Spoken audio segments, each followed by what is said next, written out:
untying, not cutting, but untying. And so the universe then has no choice. First attribute of the secret place. The secret place is a place of revelation. It makes you free because it awakens you and makes you consciously aware that everything that you thought was holding you is an illusion.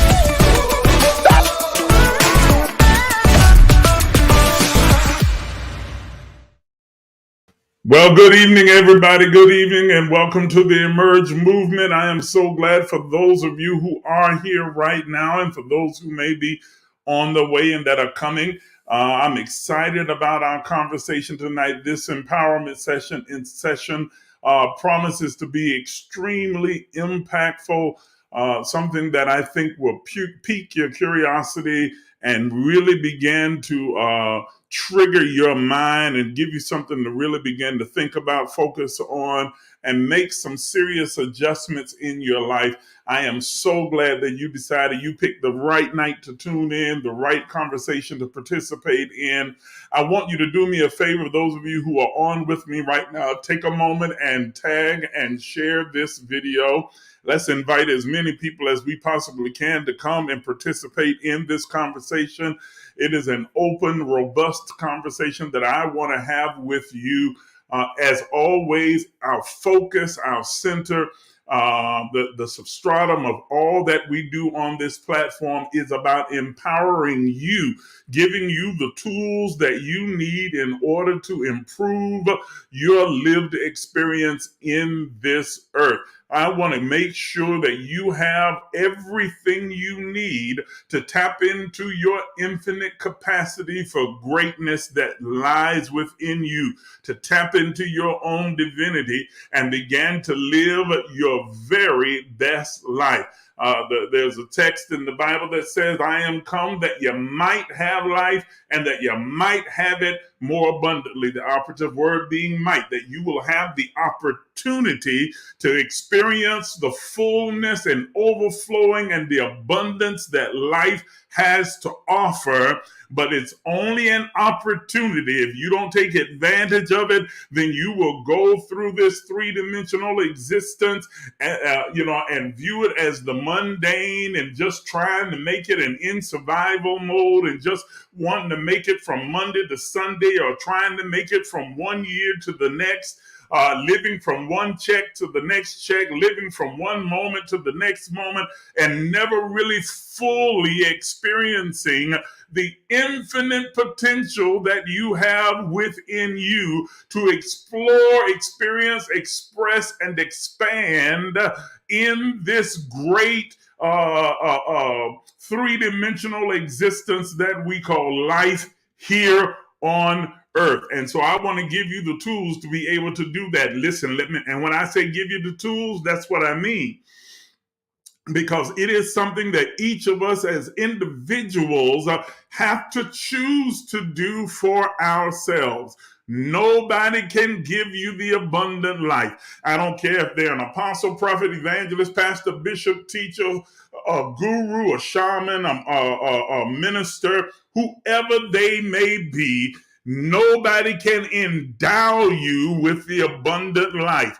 You don't get the abundant life by going to a particular conference or being a part of a particular church or having a particular person lay their hands on you or wrap a cape around you or send you some kind of blessed amulet or object in the mail. You get the abundant life by making the choices that best serve you, that serve your highest good, that brings out the very best parts of you, that causes you to stretch and to expand and to grow and to evolve and to release yourself from the fears that have held you in captivity for however many years that might be. The abundant life is a choice. Let me say that again. Experiencing the abundant life is a choice. You can either experience the mundane and mediocrity,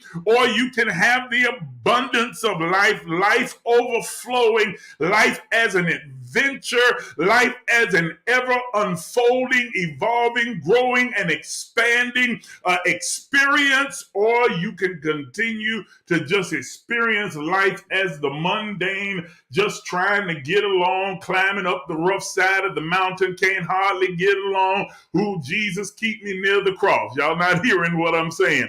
I want you to be able to have abundance in your life, but you have to take the tools and use them. I can provide you with them, but if you don't use them, if you don't exercise them, if you don't make them a part of your applied living, then you'll continue to be in the same position that you've been in. And it doesn't matter how many new years roll in and roll out. If there's not a new mindset, if there's not a new set of behaviors, new choices, new decisions, new outlook, new perception, then you will get the same old rendition of who you have always been. Are you understanding what I'm saying to you?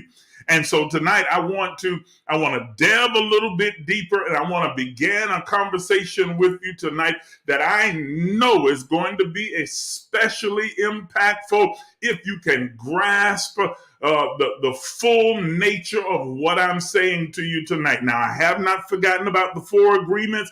We're going to definitely get into the 4 agreements, but for tonight, and because this conversation I think is so relevant and so important, we're going to have this conversation tonight and tomorrow night and Tuesday night, 3 nights in a row. Y'all know I do that sometime when I get on a roll, but this is one of those conversations that we're going to need to unpack some things. And I don't want to rush through it or hurry through it. I want us to take our time and really begin to understand the consequences and the implication behind what we are discussing in this particular conscious conversation. So our topic that we're using is, our heading is, who do you think you are? Who do you think you are? Not in the belligerent sense that, where people are like, well, who do you think you are? And who do you think you are? But that's a very important and a very essential question. Who do you think you are? How do you view yourself? How do you perceive yourself? What is your perception of you in the story, the movie, that is you, the story of your life, your being? How do you see yourself? How others view you is really not your concern. It's not your problem. Every person is going to view you through the lens of their own experiences and their own understandings, and there will be a certain amount of projection that will come in their perception of you. But only your vision of yourself is the one that is vital and important, because it is what becomes the substratum, the foundation, or the building blocks for your lived experience in the earth. How do you view yourself? Oh my goodness, this is going to be good. I'm telling you, it's going to be good. And I want to take my time and walk through it and build slowly. And let me get over here to the comments, because I want to be able to take your questions as well as read your comments and your input, because this is not just me. It's a conversation, a robust conversation with all of us. And I have some of you that always respond and always make comments and give your input. Thank you so much. Continue to do so. But I want some of the others of you that are on here that never say anything. Come on, open up and jump in, say something. There is no such thing as a stupid question.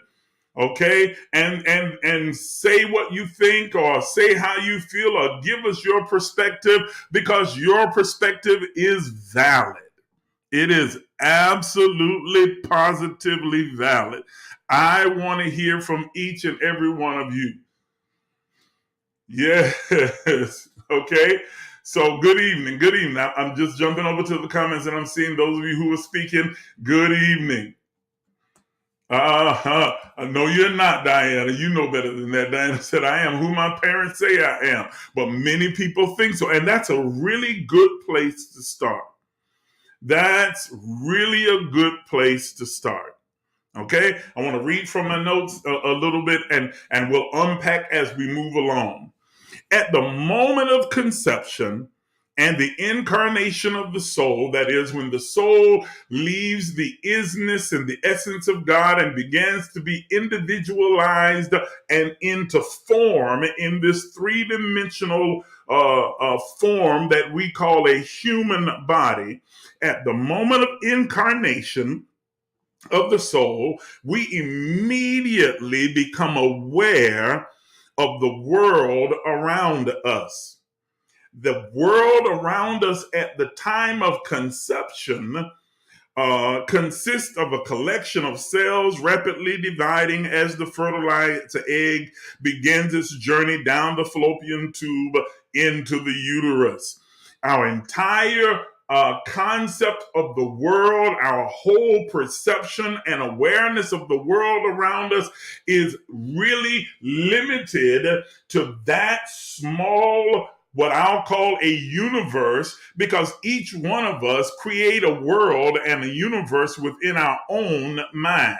That's a whole nother part of the conversation that we're going to get into a little bit more further down.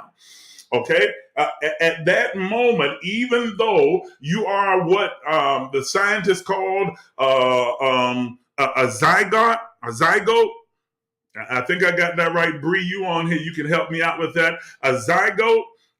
Even though you are a zygote, what the scientists call at that time, your soul, though, it is a newly minted soul that is now entering this three-dimensional realm. When I say newly minted, not newly created, because the soul has been in existence for as long as time, but newly minted in that it has now practiced forgetfulness and unawareness so that it can come into this three-dimensional form and have an experience without the knowledge of what it has always known. Oh, okay. You're at work, so you might miss out. Oh, man. Okay. So the soul now begins to formulate or becomes consciously aware of its world or its universe or its surroundings, which at this point is just limited to that collection of cells in the fertilized egg as it makes its journey down the fallopian tube to the uterus. What began as a single cell zygote begins the process in about 24 to 36 hours. It begins the process of cell division. And so the body is now being formed, but at the same time, the soul is fully intact and aware of its oneness with the all of everything. Remember, this soul has just now come out of the essence or the isness of God, and so it enters this three-dimensional form as a collection of cell or a zygote, and so it is more consciously aware of its oneness with the all of everything, that is where it has just departed from. Its oneness with the all of everything than it is anything else. It is aware of its now newly forming shape and form, but it is very consciously aware and intuitively knowing of its oneness with the all of everything. It's aware of its knowledge of all things, its all powerfulness, its omniactiveness, its omnipresence. It is fully consciously aware that it is attached attached to a divine spirit that is God. Yes, individualized into form. Are you hearing what I'm saying? However, it is only consciously aware of its immediate surrounding. And uh, as far as the little soul is concerned, it is now then the center of its own universe. As it's entered that form in zygote stage, and it will go from zygote to what is it, embryonic, and then to the fetus stage. Those are the three stages: zygote, embryonic, and fetus. I think I got that right. I'm pretty sure I have that right. As it goes through those stages, and those first two stages as a zygote and then embryonic, it is only consciously aware of its immediate physical surroundings, and that's limited to the cell divisions and the beginning of different parts of the body forming and taking shape. But it is consciously also aware of its oneness with God, its divine nature that it has. It is not until it reaches the stage, the body reaches the stage where it has now become a fetus, that the fetus, or what they call in utero, the fetus, the soul now becomes consciously aware of its surroundings, and what has developed within the body is its ability to be able to not only sense but hear the vibrational tones as well as the vibrational frequencies surrounding it in utero. That's right. That's why even scientists will tell expectant mothers to read to their child, to talk to their child, to play certain types of music while they're in the womb, because it has an effect on them. Because even though they don't know the symbiotic sounds of the words that we use in what we call English, and depending upon where this child is being born, it may be Spanish, or it might be, a different language, depending upon the culture that it is born into. It does not understand the symbiotic words. It is able to interpret the vibration. Are you hearing me? Because remember, you've learned already, words are the lowest form of communication. Vibration, or our intuitive feelings, are the language of the soul. And the soul, in its cognitive, conscious awareness of its oneness with the all of everything, its divine nature, now begins to pick up these vibrations. These vibrations, these sounds and senses, this intuitive knowing, these that begin to pick up from its environment that surrounds it. And in many cases, those vibrations, those sounds, that senses are in conflict with what the soul has known about itself. It knows that it is divine. It knows that it is omniscient and omnipresent. It knows that it is omniactive, that it is creative and powerful and knowledgeable and knowing and full of wisdom and has infinite potential and limitless, boundless. But the vibrations around it began to come in contradiction with what it has always known. And now the soul is being bombarded with information, yes, sensations, yes, vibrations that are in direct conflict and contradiction to the nature of itself. Are you understanding what I'm saying? So then, if it is in the environment where mother is upset, angry, and feeling guilt or shame because she's pregnant, maybe because she's 15, 16, or 17, or out of wedlock, or y'all not hearing what I'm saying, dad wants nothing to do with the pregnancy, nothing to do with the child, or there is tension and anger, or there is dysfunction all around, there is stressors. All of these vibrations are picked up by this little soul that is fully conscious of its divinity, but now receiving conflicting vibration, sensation, information that is coming in, beating against what it has always known of itself. And it begins to create what is known as a cognitive dissonance.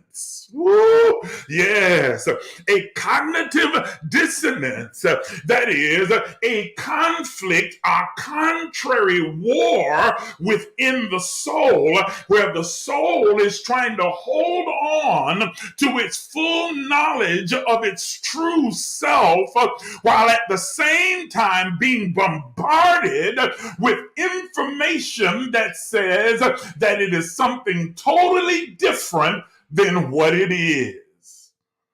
Are you following what I'm saying? Let me read a little bit further.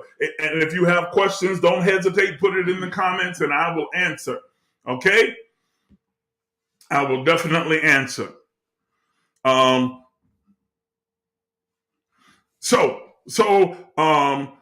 These vibrations, sensations, these palpitations, this information have a deep, abiding, indelible,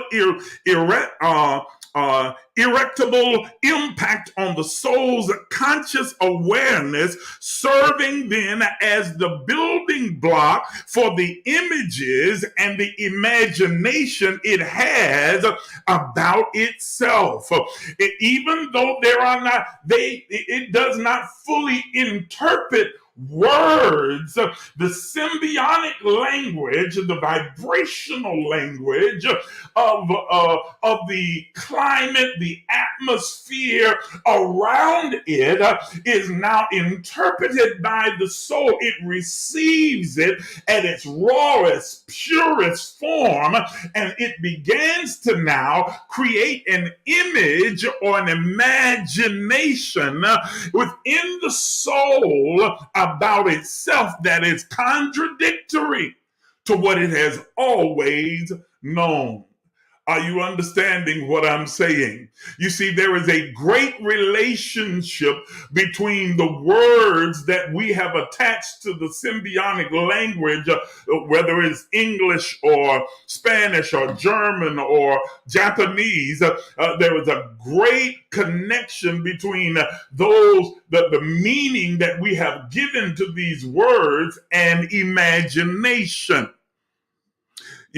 Are you understanding what I'm saying? Because even children, and Dee Dee, you can help me with this, children come into this lifetime and they begin to hear repetitively these words being used, not necessarily knowing what they mean or even having an idea of what to associate them with. But when they go through school or even preschool, and some parents in the home before preschool, they began to associate words with pictures. And so when they learn the word apple, they have no idea what an apple is until someone points at it and says, apple. And so they have learned to associate the word apple with that red, round object, so that when they reach a certain level of maturity, or it has been entrenched within their memory, when you just mention the word apple, the picture of that red object comes up in their mind. Are y'all understanding what I'm saying? Yes, so it's collecting, right, Diane? It's so it collects information like a magnet. That's exactly right. The soul is collecting information like a magnet. Yes.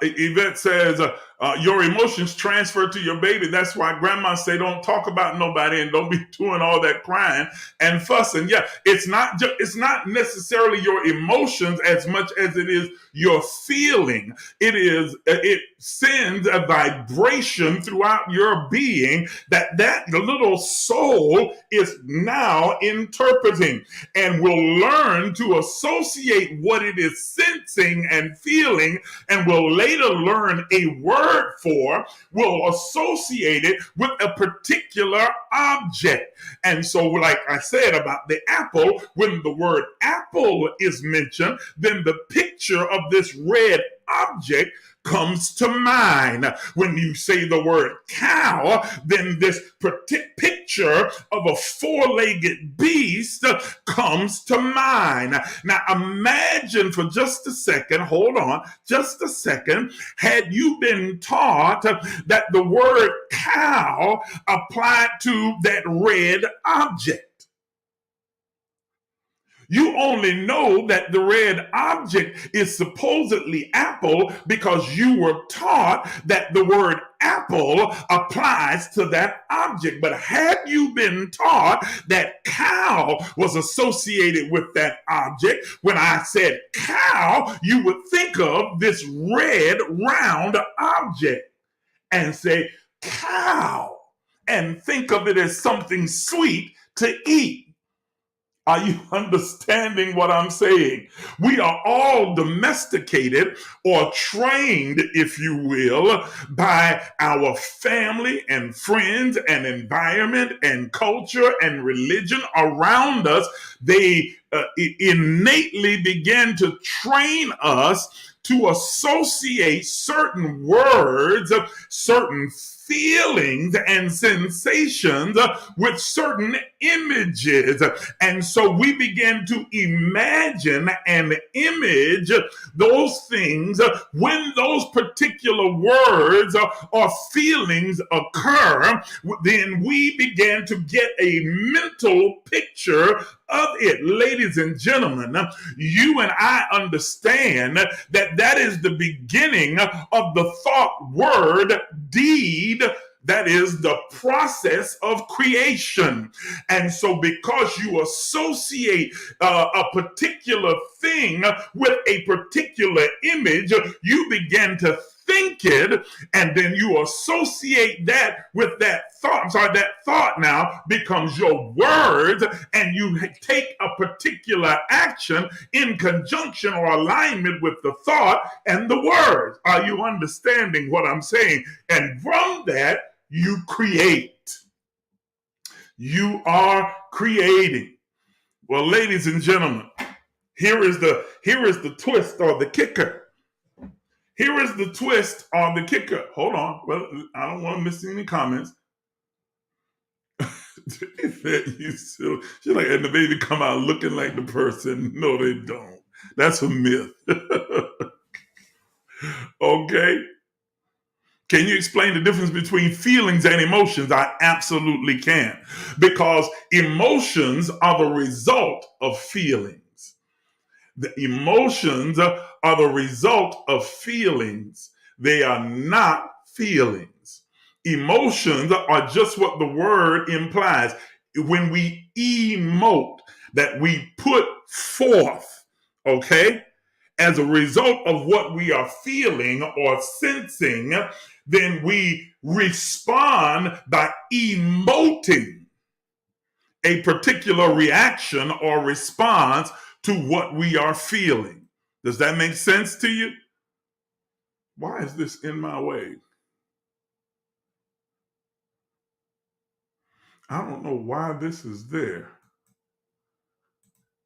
Okay, this is on my screen over here. I've got something interfering with me being able to see all the comments. I'll have to figure that out later on. Okay, so there is a distinct difference. There is a distinct difference. All right. But emotions are always tied to how we feel. And so if we can trace that string back to the feeling, we can get back to the root that created the emotional response.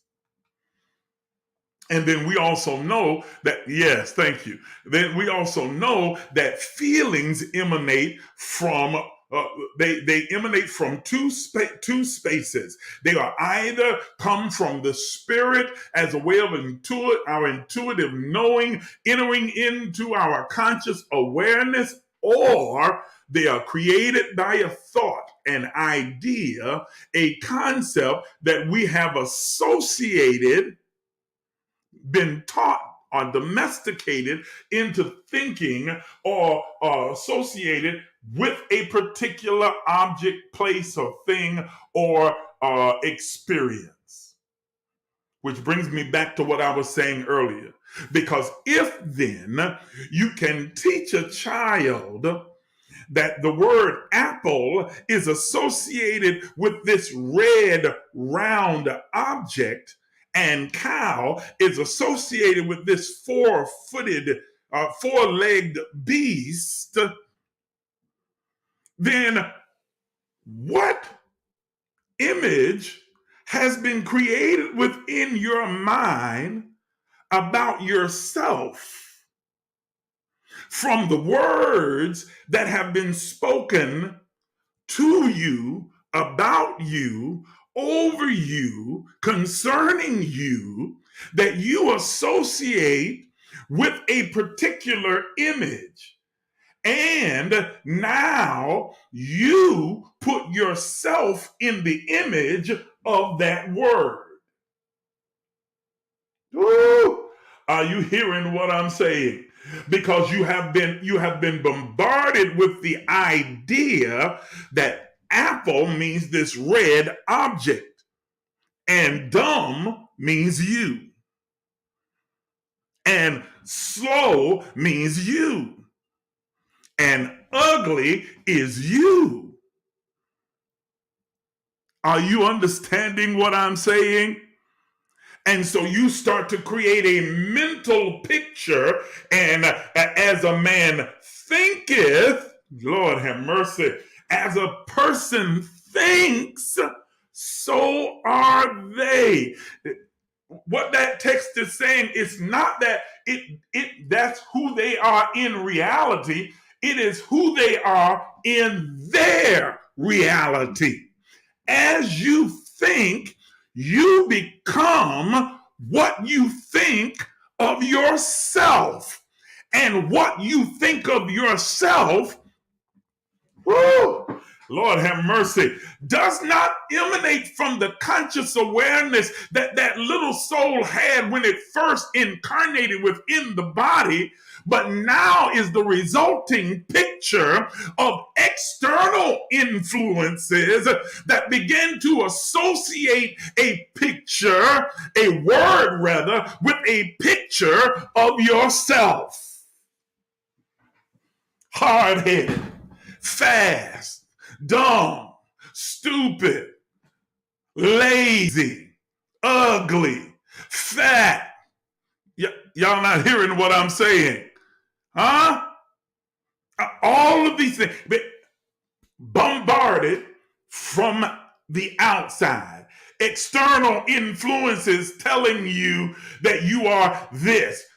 I'm about to turn a corner. And I'm probably going to make a few of my friends on here a little bit upset with me. You're a sinner, ungodly, unholy. You need to be saved. You ain't right. You ain't righteous. You're not good enough. You're in the muck and the mire and the clay. You are faulty and broken and imperfect. You are filthy. You're a worm, unworthy, unclean, unrighteous. Are you hearing what I'm saying? Your little soul knew nothing but righteousness and knew nothing but goodness and nothing but grace and love and acceptance until it was told that it wasn't. You're not right. You're not holy. You're not pure. You're not righteous. You're not good enough. You're a worm. You're in the muck and the mire. You're a sinner. You're broken. You're in need of saving. Someone needs to rescue you from you because you are a mess. You were born wrong. You're an error. That's what that word sinner means, that you're an error. You're a mistake. You're a mistake. You're an error. You were born in error. You are living in an error. Until you follow this religious ritual, then you are an error. And you deserve punishment. You deserve to go to this place of torture called hell. You deserve it. And even though there is this person who is supposedly gave his life for you, you didn't deserve it. You didn't deserve that. You deserve to die and go to hell, to be cut off, to be lost, to be destroyed. You are filthy and vile. And so you associate yourself with it to the point where you call yourself that. Are y'all hearing me? You start calling yourself a sinner. You call yourself unworthy. You get a tear in your eye and a lump in your throat and lift your hand. I'm so unworthy. I'm so unworthy. Oh God, I'm so unworthy, Lord. Thank you for putting up with me, a filthy, nasty me.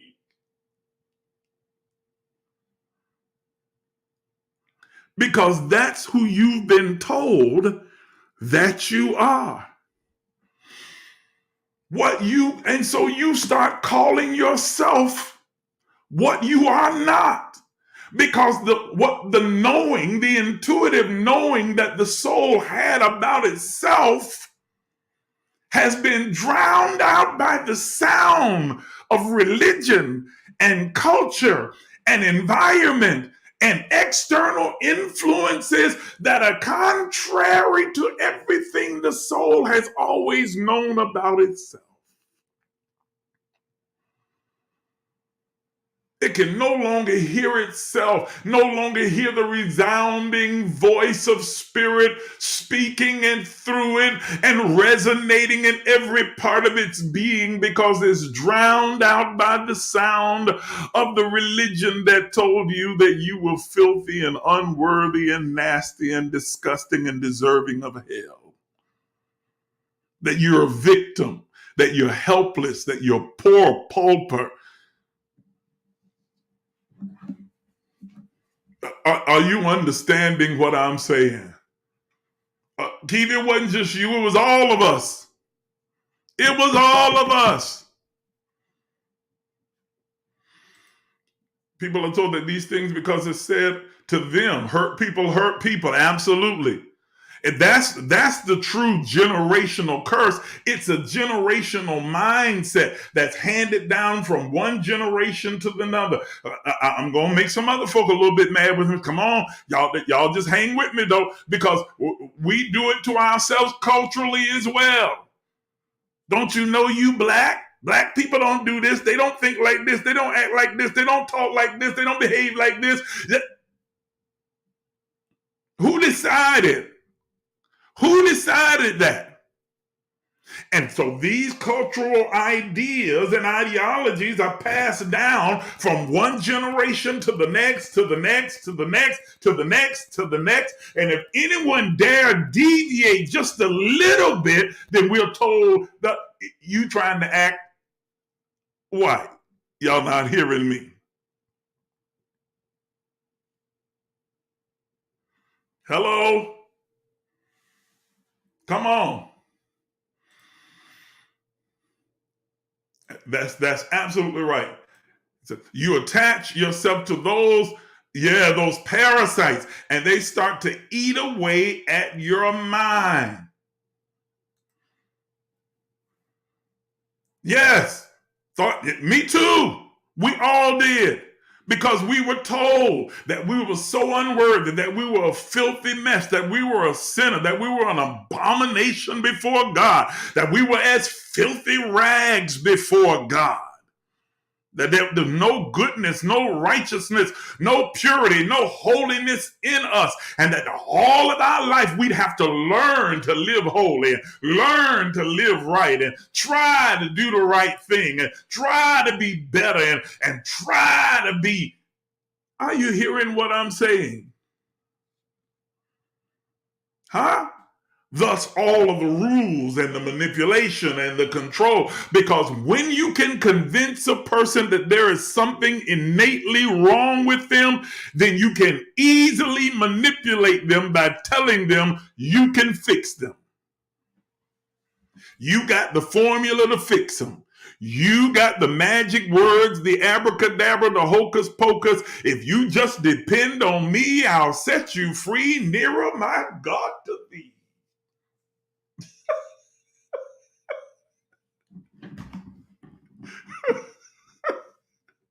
That came from the movie Car Wash, Richard Pryor.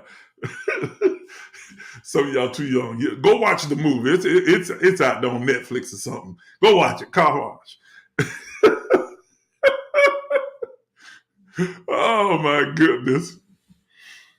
But yeah, you were told this. And so if I can make you dependent upon what I say, if my thoughts about you become more valuable and more of a priority and more important to you than your thoughts about you, then my thoughts begin to shape your thoughts about you. So you're not really thinking about you. You are thinking, or you are only regurgitating the thoughts that I think about you. And so you've accepted it as your truth, and you start to live out that reality.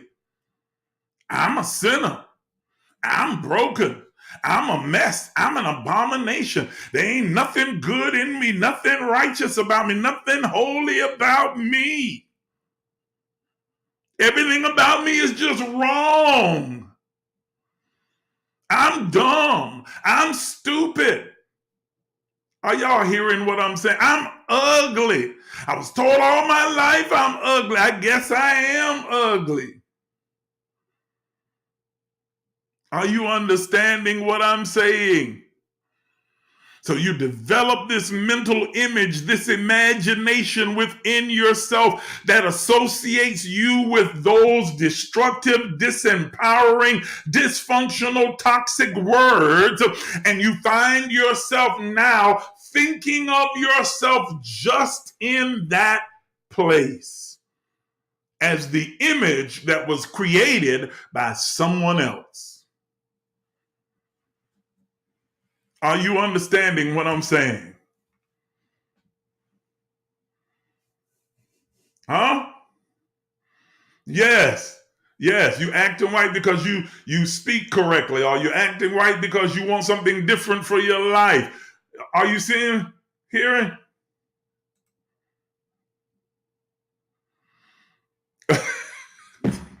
Y'all silly. See, I know that's how I can tell you and Yvette related, because y'all both silly. Y'all funny.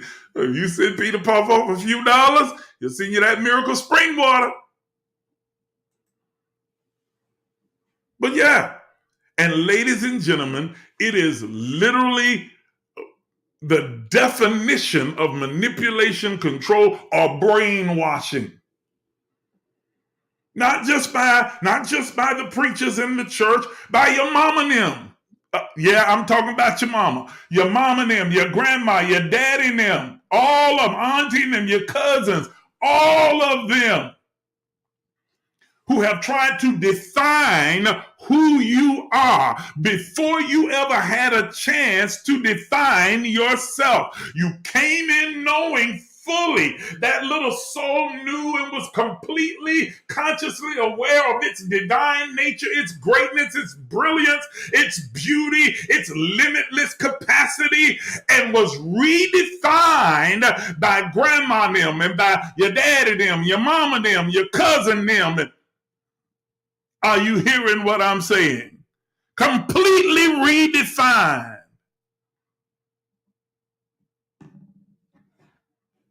Who told you you had a bad temper? Who told you there was anything wrong with your temperament at all? Who told you that you love to fight? Who told you that y'all not hearing what I'm saying? Come on. That you were slow, that you were dumb, who told you there was something wrong with you?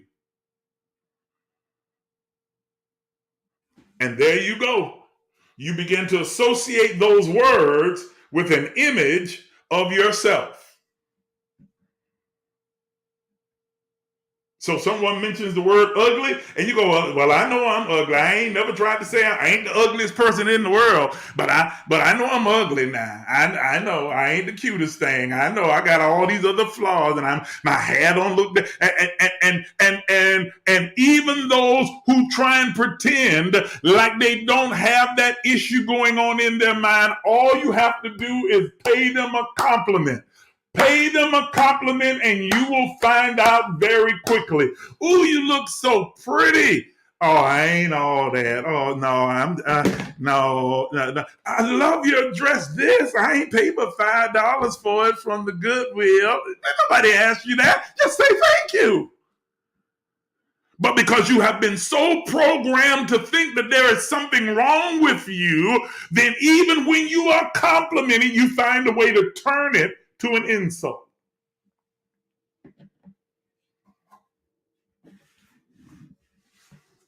Hello? Are you hearing what I'm saying? Because it is so entrenched within your mind. Ooh, you kind of cute for a fat girl. You kind of handsome for a fat man. If you lost some weight, you got a pretty face. If you lost some weight, you be. Hello? Come on, I know I'm in here. I know I'm in here because I've heard this all my life. You real, you'd be a man, you'd be a fine man if you lost some weight. Are you understanding what I'm saying? We are told from our earliest moments of existence in utero that there is something wrong with us. We do it with our children after they're born. As soon as they start learning how to formulate words, thoughts, and ideas, we start asking them, what are you going to be when you grow up? Sounds innocent, but what you are basically saying to them is who you are right now is not good enough. Who you are is not a good thing. So you have to become something else. And what do you want to become when you grow up? Because who you are now is not acceptable. Well, I know that's not my child acting this way. So the only time I'm your child is when I am acting in a way that you view as acceptable.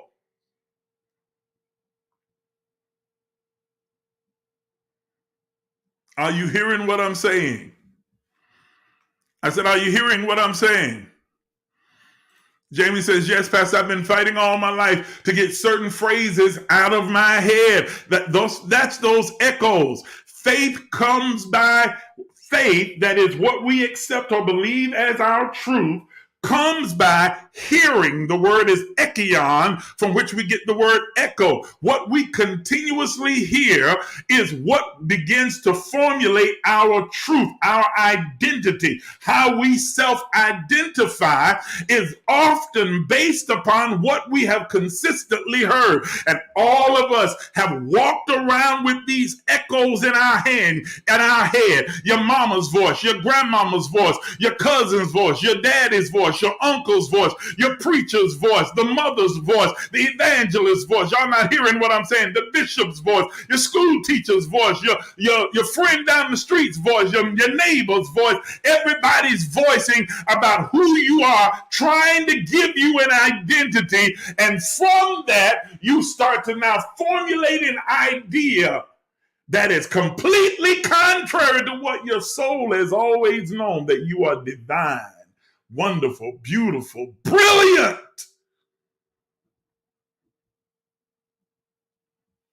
Are you hearing what I'm saying? I said, are you hearing what I'm saying?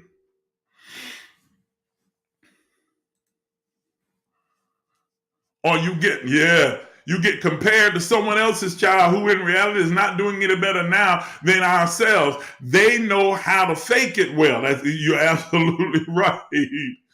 Yeah. Comparison is one of those things that's absolutely detrimental because every individuation of soul is just that, individualized, unique. It's a unique experience. And so we have to allow for that uniqueness. But most of us were not given the opportunity. We were taught to conform to a certain way of thinking, a certain way of believing, a certain idea, concept, a certain perception. Even our schools are designed not for kids to be able to thrive and learn and be creative and imaginative, but to learn how to sit at a desk and complete a task and follow instructions like you're working on an assembly line in some factory somewhere.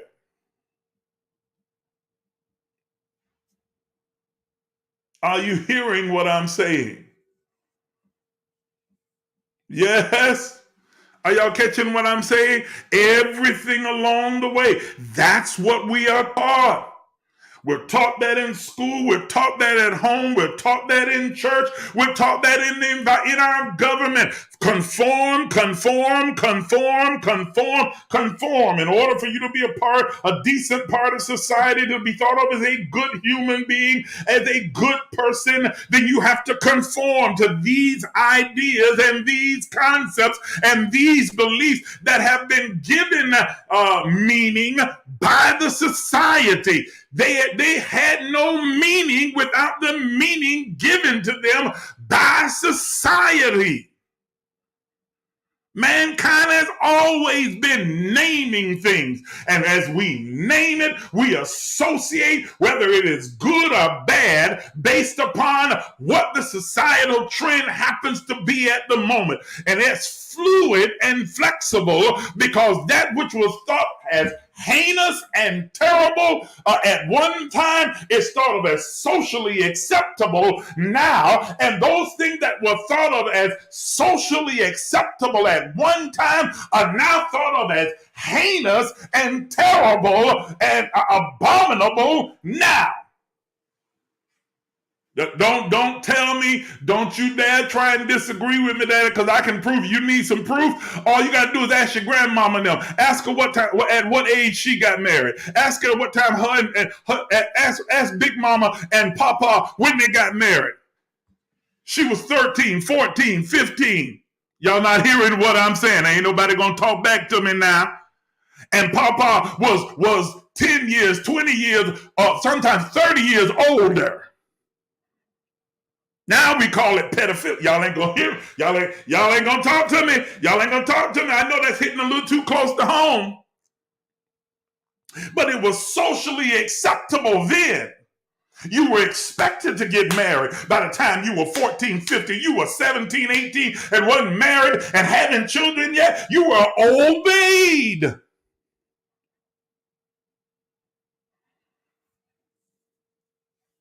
Are you understanding what I'm saying? Everything gets its meaning from society.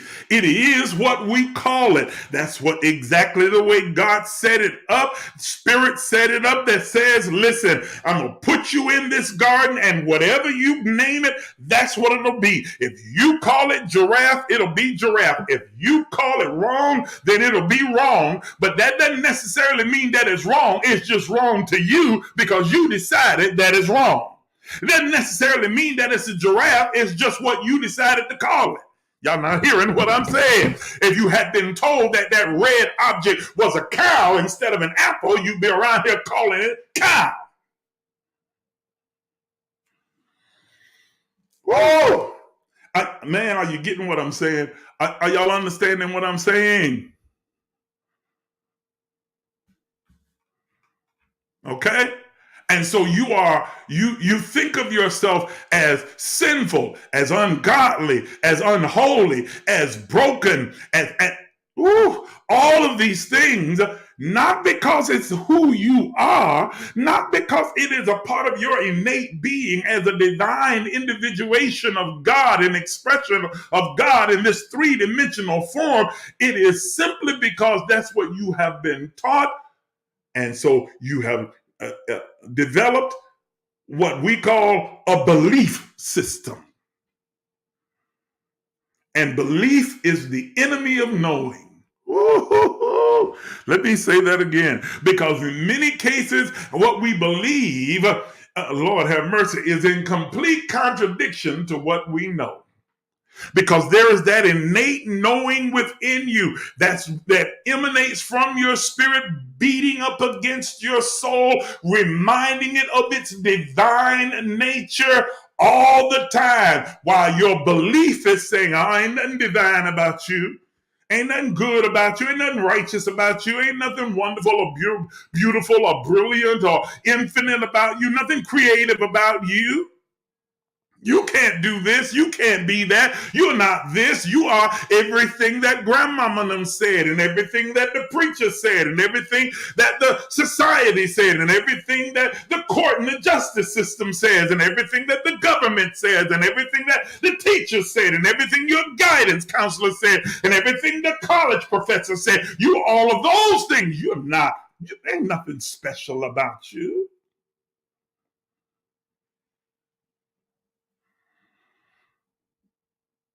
And that, ladies and gentlemen, that perception, that warped, twisted perception has grave, abiding consequences that I'll talk about tomorrow night because I'm out of time.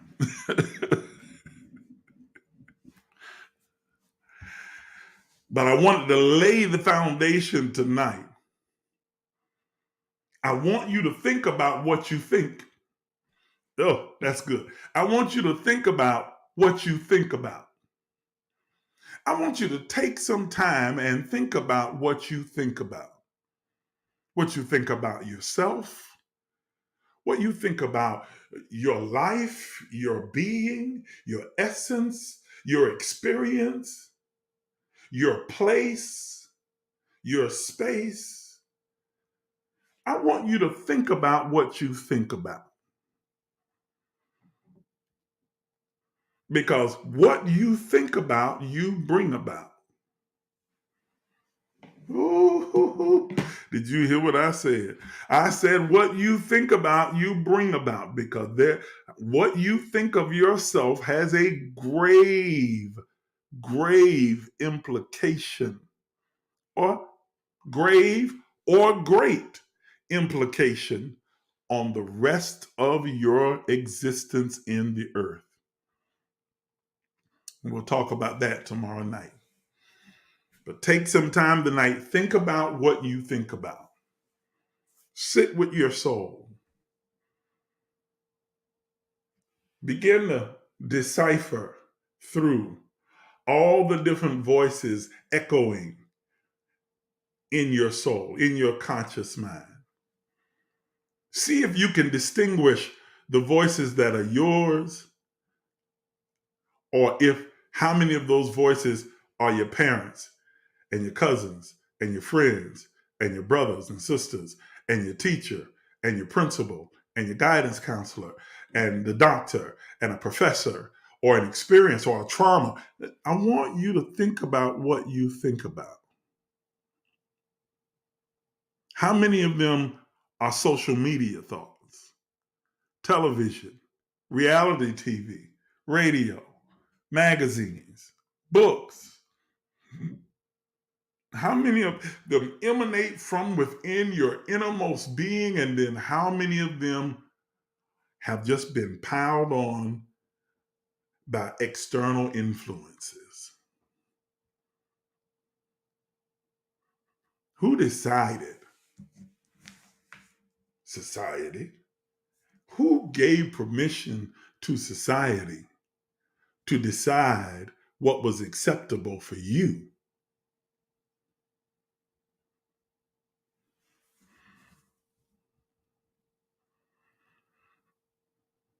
Are you hearing what I'm saying?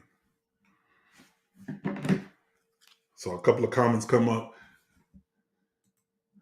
We have been allowing everyone else to name what we're supposed to name for ourselves. Absolutely.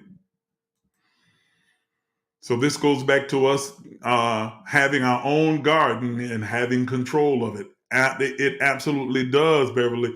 It absolutely does. You are the God of your garden, and nothing can exist there except you say, "Let there be." If you don't allow it, it can't exist. What are you allowing to grow in your garden? She says, what's so frightening was when a girl gets pregnant and she has to go before the church and beg for, Lord have mercy, I remember them days. And some people still do that nonsense. I had some people get really upset when I was pastoring a church. But I won't say which one. I've pastored several churches, but I was pastoring a church, and one of the young ladies on the praise team got pregnant, and there were those who wanted me to sit her down off the praise team. No, she shouldn't be up singing, and that looks bad for the church, and and I'm just like, what in the world? What I look like causing her to sit down? If I'm gonna have her sit down, I need to have everybody sit down. Then I need to have everybody having sex have a seat. Y'all ain't saying nothing. And if that's going to be the case, then ain't nobody going to be up doing nothing. Nonsense. Nonsense. Think about what you think about. Meet me back here tomorrow at 7:30, and let's continue this conversation. And let's talk about the implications of how we think and what we think about ourselves. I want to really unpack this and show you the broad, far-reaching, abiding implications of what we think of ourselves. Not what you think about other people or you think about this, that, or the other. That really is immaterial. It doesn't even matter.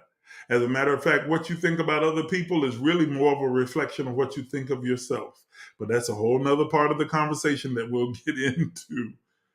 Okay? I want you to just right now think about what you think about. See if you can discern the voices that are echoing in your head. Think about what you think about yourself.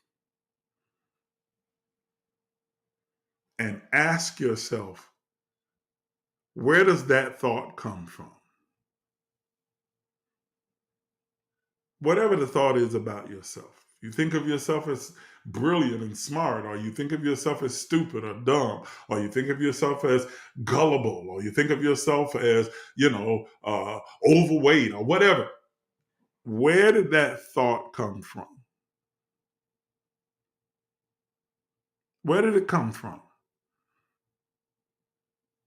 Is it true or is it just your truth?